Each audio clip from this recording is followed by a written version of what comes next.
Oy vey, it's tax season again. Tax professionals are gearing up for a busy year as we all try to make sense of last year's tax changes. Our guest today is Joe Galligan, a local man born and raised in Burlingame, California.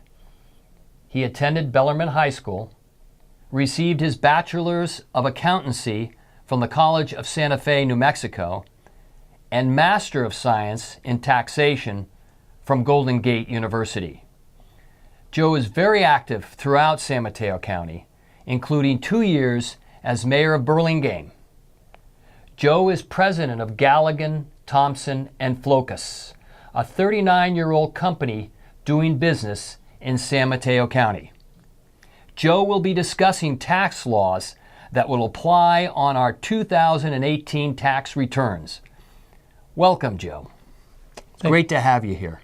Thank you, Dan. And this is a topic I'm sure we all have a great deal of interest in, especially after the changes and whether we're going to get any benefits, whether we're not getting any benefits. So to start off with, and I know there's a lot to talk about, but what should people expect this year generally in light of the tax changes? The complexity of the tax changes for the IRS have nothing to do with how we still prepare our California returns. And so while everybody has been reading all of I can only deduct up to $10,000 of real estate taxes, that is absolutely not true for the state of California.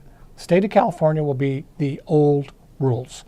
The way we remember preparing returns is how we will be preparing California returns. California returns. Whereas the federal returns are completely different. The first page of the now federal return is almost a postcard. Your name, your address, there's a new question and it doesn't say, are you 65 years old? It says, are you born after December 31st with the date that would make you 65 years old?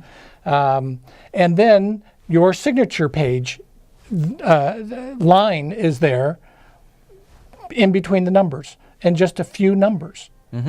There are 6 schedules that will be attached to that, but literally the first page is almost the size of a postcard. Wow. So in the big picture, though, you guys are kind of going through a learning curve, too, with regard to, even though there might be some advantages, I guess, to having a short, return envelope. But excuse me, you and I are old enough to where when the Reagan Act was changed and proposed and voted on in 1986, nobody really knew what Congress was trying to do.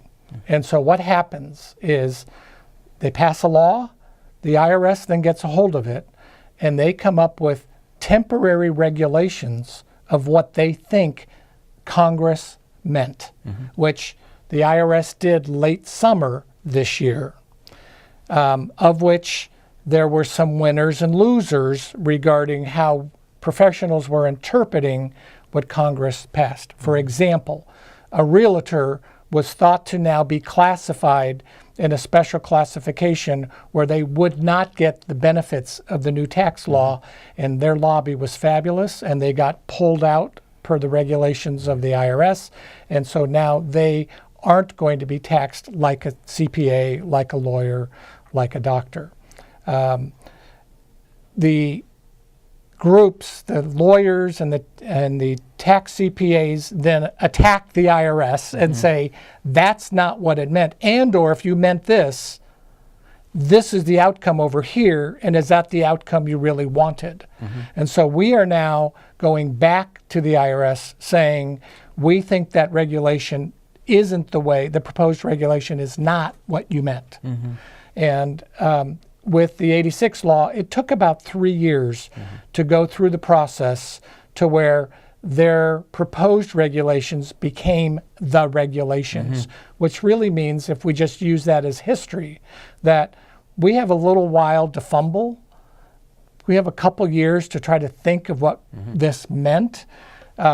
Perfect example on a piece of real estate it is a trader business, and you get the benefit of the better write-offs, but maybe not if you have a triple net lease piece of real estate. Right. And what if people I'm somewhat familiar with that. Right, which means that I have Safeway as a tenant. I clip the coupon. They send me a check every month. I pay nothing. I don't pay the real estate taxes. I pay zero. I just receive a check. That's called a triple net lease. Right. And the proposed regulation from the IRS is saying that's not a trader business. You aren't really working at going to the bank and cashing that check. So that's one of those we don't know. And so when I prepared the tax returns this year for my clients who have triple net leases, do they get the special tax write-off for that property? Right. Don't know the answer to that. Well, it sounds like the realtors at least had a good lobbyist.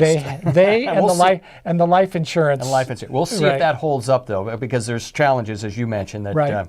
But now new actors are now not going to get the benefit if you're making decent money. And athletes are no longer going to benefit. The problem with the athletes is, does that mean they're managers?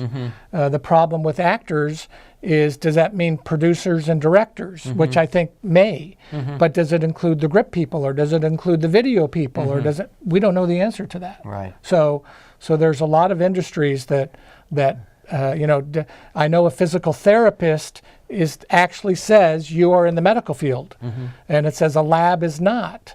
But there, is a massage therapist who is doing what a physical therapist does, included or not included. Don't know. To our viewers, stand by, because we're going to be asking Joe to come back over the next couple of years, I'm sure. So, Joe, I guess the question is, too, I mean, this is this whole issue around the middle class, how the middle class is shrinking and how it's being stretched thin with regard to, property and salaries and everything else. How does this affect, from your experience, how so far that you've seen, how does this affect the middle class compared to the higher earner? So what is middle class here in San Mateo County? So let's define that between 100 and 300, because I don't know how else to try to do it. And we were able to go back with our existing clients and say, what if the tax rules were in effect for 2017? And kind of the 100 to 300 probably are better off, and some way better off under the new tax law. I can tell you, the rich people, people making $1 million, $2 million, $3 million or more, they pay a lot more federal tax because they can't write off their state taxes. So they are hurt. Just because of California in particular? Anybody in a blue state, California, which is pretty much all we prepare, is anybody who makes $500,000 or more, they're paying more tax. Below $100,000, probably the simplest way to explain it is about 30% of the people right now who file a tax return itemize their deductions using the 2017 numbers.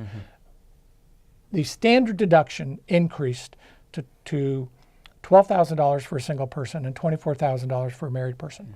They figured there will only be 4% of people filing IRS returns that will have to itemize their deductions. So their mortgages, their charitable donations, their real estate taxes are under $24,000, and so they will get a higher deduction than what their normal deduction would have been. They probably are going to be okay. Somebody who is very charitable, somebody who may have a lot of medical in 1 year and not the next year, they may owe a few $100s more. Some will owe a few $100s less. But I would say the numbers that people under 100,000, there's no dramatic number change. Right. And then how about the higher earner? I think you had mentioned 1 million in our previous conversation. And with regard to that, what about deductions when it comes to their taxation?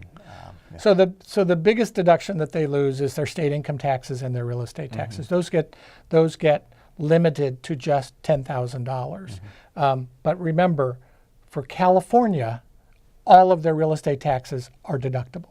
So I think we're going to have people coming in with their tax information, thinking that they don't need to give us some information because they've read they can't write it off, where they can write it off for the state of California. But probably the biggest deduction for the top earners is the California state income tax and their property taxes for their first and second and third homes that all get limited to just $10,000.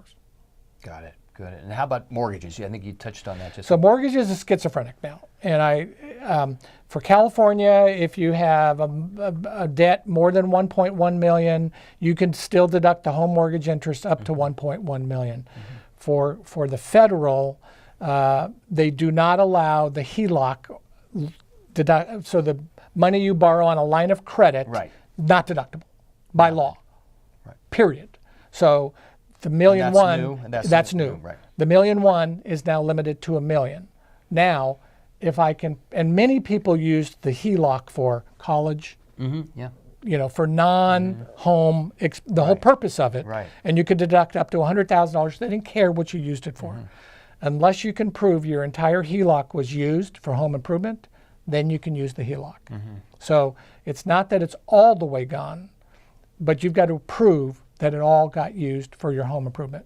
So if some of it got used for medical, for college, to buy the car, which was probably a more normal. It's not going to work. So it's all or nothing. Right. So then that's limited to $1 million. If you just buy a home, that's limited to $750,000. So there's different rules for different time frames. And going forward, if I had $1 million debt, it stays at $1 million. Just because the limit is now $750,000, that's only on new purchases, not on something that I already had. So I get grandfathered in up to the $1 million loan for the IRS. Great. And you had touched on it just a little bit earlier, but how long do you think it's going to take for us to kind of figure this all out? And So then might it be then timed for another change? Or So first of all, the law ends in 2025 unless they make it permanent. So at the moment, it's only an 8-year law. Okay. There is one regulation from 1986 from the IRS that's still proposed today that has never been finalized.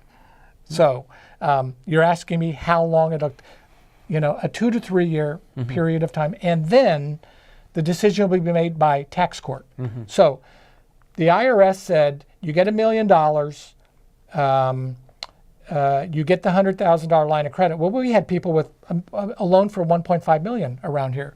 And so we would say, well, the limit's really 1.1. They don't have a line of credit, but you can deduct up to 1.1. So we would deduct the interest up to 1.1, went to tax court.